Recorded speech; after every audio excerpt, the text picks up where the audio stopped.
ভূতকে অনেকেই বিশ্বাস করেন, অনেকেই বিশ্বাস করেন না, তাই তো?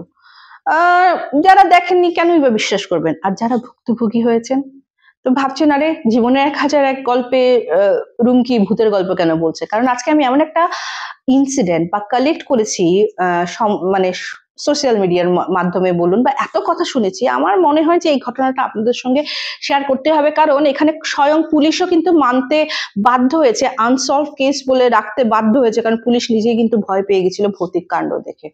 ঘটনাটা শুরু করার আগে নমস্কার বন্ধুগণ, কেমন আছেন আপনারা? জীবনের ১০০১ গল্পে চলে এসেছি আপনাদেরকে এই ঘটনা নিয়ে। এবং এইখানে অ্যাকচুয়ালি আপনাদের ঘটনা শেয়ার করা হয়, আপনারা পাঠান। তো যারা পাঠাতে চাইছেন কি ঘটনা, তাই তো? অনেকের ঘটনাই শেয়ার করে নিয়েছে, যারা নাম প্রকাশে অনিচ্ছুক অনামিকা বলে শেয়ার করে দিই। তো ওরকম কোথায় পাঠাবেন? 8011006740, নতুবা আমাদের মেইল অ্যাড্রেসটা চেঞ্জ করেছি, নিচে দিয়ে দিয়েছি ১০০১ গল্পে, সেখানে পাঠাতে পারেন। অ্যান্ড পাঠিয়ে দিন, বসে আছি। অনেকেরই ঘটনা এসে রয়েছে। প্রতি বৃহস্পতিবার ঠিক ৬টার সময় তোমাদের ঘটনা আসে, আর এরকম তো যে কোনো দিন আমি দিয়ে দিই, যেটা আমার খুব মনে হয় যে তোমরা এনজয় করবে, ওরকম ঘটনাটা দিয়ে দিই। তো চলো, আজকের ঘটনাটা মাদ্রিদ। ম্যাড্রিড মানে স্পেনের ম্যাড্রিডের কথা বলছি। আর আজকের ঘটনাটা হলো স্টেফিনাকে নিয়ে। থাম্বনেইলে হয়তো দেখবে একটা ফটো আছে বিছানার কাছে, আরেকটা ফটো আছে ফটো ফ্রেম, আর একটা কিন্তু ফেসটা পুড়ে আছে। ঘটনাটার জাস্ট গভীরতা তোমরা মানে যদি শোনো না, ভয়ে শেষ হয়ে যাবে। তো ম্যাড্রিডে এই স্টেফিনার জন্ম হয় ওই 1972-73, ওই সময়। হ্যাঁ, সবকিছু ঠিক ছিল। স্টেফিনার এক বোন ছিল, এক ভাই, মানে ওরা ৩ ভাই বোন ছিল। মা বাবারা ক্যাথলিক সম্প্রদায়ের ছিলেন এবং ক্যাথলিক চার্চে ওরা ধর্মীয় অনুষ্ঠানগুলিতে ওরা পার্টিসিপেট করতেন। সব ভালো ছিল, সব ঠিকঠাক ছিল। কিন্তু জানো তো, 1992-তে ওদের সঙ্গে ঘটনা শুরু হলো কিছু অদ্ভুত ঘটনা, কিছু ভৌতিক ঘটনা, যেটা এমন কিছু ঘটনা যেটার হয়তো অ্যান্সার তারা পায়নি। স্টেফিনার রুমে কিছু প্রবলেম শুরু হলো। স্টেফিনার মধ্যে কিছু প্রবলেম দেখা দিল। স্টেফিনা বড় ছিল, তো সবার বড় ছিল, তো যখন ওর মা বাবা কাজে যেত না, ভাই বোনদের দেখভাল করার ভার কিন্তু স্টেফিনার উপর।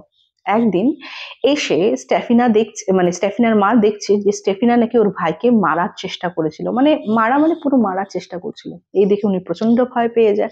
তারপর আস্তে আস্তে স্টেফিনার ক্যারেক্টারিস্টিক্স এর মধ্যে নানা রকম চেঞ্জেস আসা শুরু করে, ওর স্বভাব চরিত্র পাল্টে যেতে থাকে। এবং ওকে অনেক ডাক্তার দেখানো হয়েছে, হ্যাঁ, কিন্তু কিছুতেই কিছু হয়নি। ও কলেজ যেত, আস্তে আস্তে কলেজ যাওয়া বন্ধ করে দিচ্ছিল।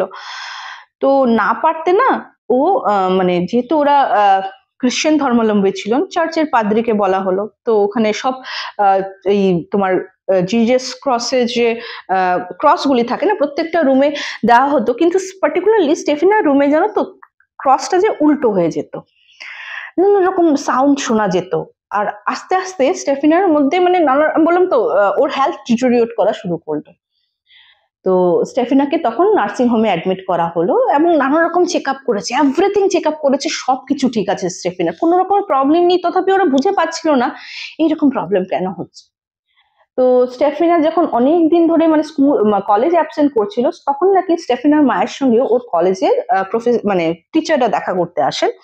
তো ওর মধ্যে একজন বলেছে যে রিসেন্টলি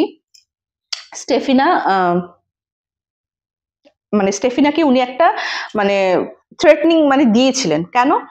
বলেছিলেন যে ওর বান্ধবীর বয়ফ্রেন্ড নাকি অ্যাক্সিডেন্টে মারা যায়, এবং স্টেফিনা বলতো যে ও নাকি জানে যে ওই উডো বোর্ডের মাধ্যমে ওই আত্মাকে কল করা যায়। হ্যাঁ, আর ও নাকি এই রিলেটেড অনেক পড়াশোনা করেছে, মানে বই ঘেটে ঘেটে পড়েছে আর কি, ওই বই কিনে কিনে। হ্যাঁ, যেটা আমি বলি অল্পবিদ্যা ভয়ঙ্করী। তো ওই মানে ওজা বোর্ডটাকে নিয়ে ওই ফ্রেন্ডটাকে নিয়ে আরো মানে ৩ জন ছিল টোটাল। ওরা স্কুলে বলছি, সরি, কলেজে কিন্তু তারা ওই একটা রিচুয়ালস পারফর্ম করার চেষ্টা করে। অ্যান্ড সেই রিচুয়ালসটা পারফর্ম করার সময় নাকি তোমার ওয়েদারে কিছু চেঞ্জেস আসে। তো তারপর যদিও টিচারদের হাতে পড়ে যায় এবং বকা ঠকা দিয়ে বন্ধ করা হয়। তারপর নাকি অনেকে বলে এটা স্টেফিনার মা ওই ওজা বোর্ডটাকে ডিস্ট্রয় করেছে, অনেকে বলে টিচাররা করে দিয়েছিল। কিন্তু তারপর থেকে স্টেফিনার মধ্যে এইসব প্রবলেম শুরু হয়ে গেছে।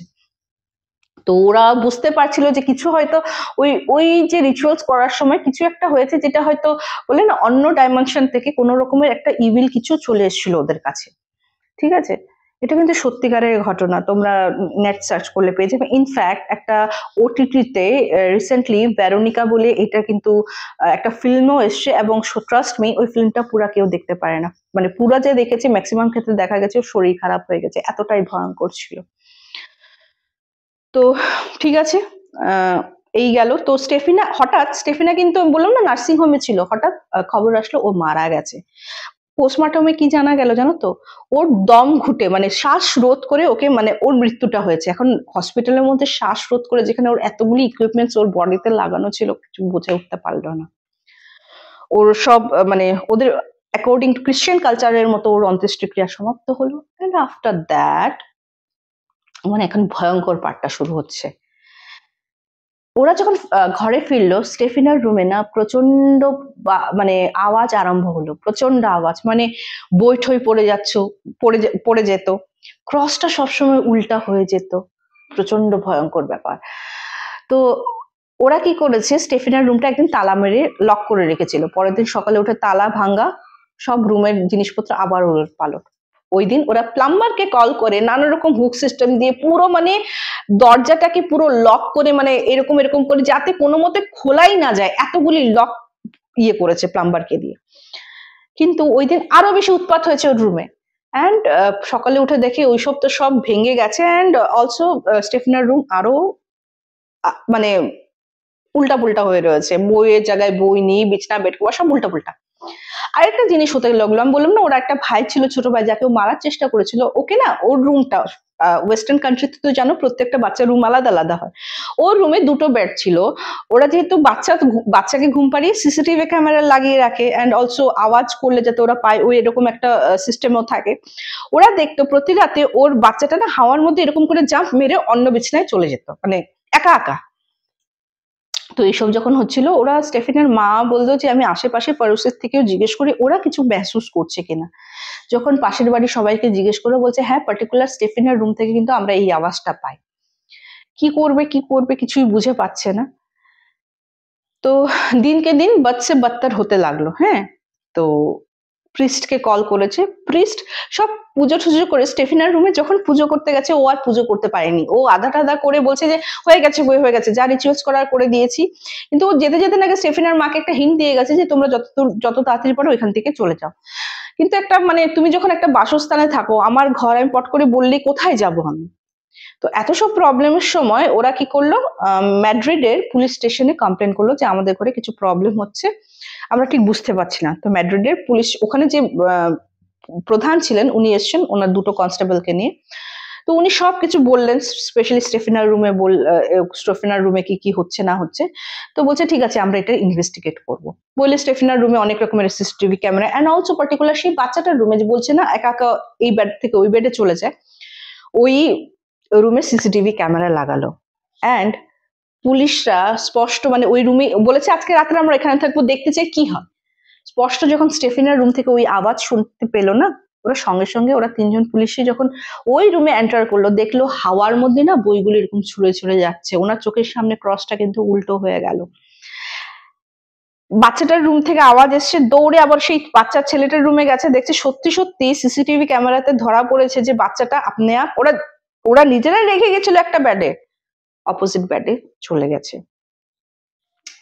স্টেফিনের রুমে যখন আবার ব্যাক করে, স্টেফিনের আমি বললাম না থাম্বনেইলে তোমরা হয়তো দেখেছো যে ফটোটা দিয়েছি, ওই যে আধ পোড়া ফটোটা, ওটা না কি জানো তো আপনি আগুন লেগে ফ্রেমের কিছু হয়নি, শুধু স্টেফিনার মুখটা এরকম করে চলে গেছে।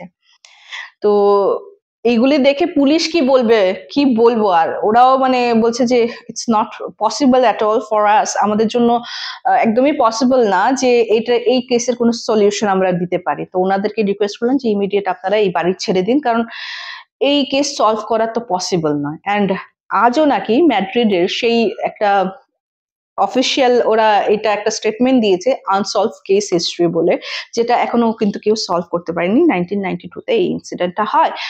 অ্যান্ড স্টেফিনার মা বাবাও কিন্তু ওই ঘর ছেড়ে চলে যায়, কিন্তু আজও অনেকেই বলে যে ওই রুম থেকে, স্টেফিনার রুম থেকে কিন্তু আওয়াজ আসে। যাবেন নাকি একবার স্পেন ঘুরতে, স্পেশালি ওর রুমটার থেকে আওয়াজ শুনতে কেমন লাগে, কেমন ভয় লাগে অনুভব করতে চান তো চলে যান স্পেনের ম্যাড্রিডে। আমি জানি অনেকেই হয়তো ভয় পাবেন, আবার অনেকের হয়তো ইচ্ছেটা তীব্র পরিমাণে জেগে উঠবে। তো এই ছিল স্টেফেনের একটা ঘটনা, কেমন লাগলো জানাতে ভুলো না, সবাইয়ের সঙ্গে শেয়ার করো এইসব এপিসোড, লাইক শেয়ার করতে ভুলো না, সাবস্ক্রাইব করতে ভুলো না। তো চলো আজকে এপিসোডটা এখানে শেষ করছি। আবার কোনো রকমের তথ্য, নতুন কোনো তথ্য বা ইন্টারেস্টিং তথ্য যেটা হয়তো সত্যি তোমাদেরও ভালো লাগবে, ওরকম কোনো ঘটনা পেলে ডেফিনেটলি নিয়ে আসবো। তো আজকে এপিসোডটা এখানেই শেষ করছি, খুব তাড়াতাড়ি দেখা হবে। Till then bye bye, see you soon, নমস্কার।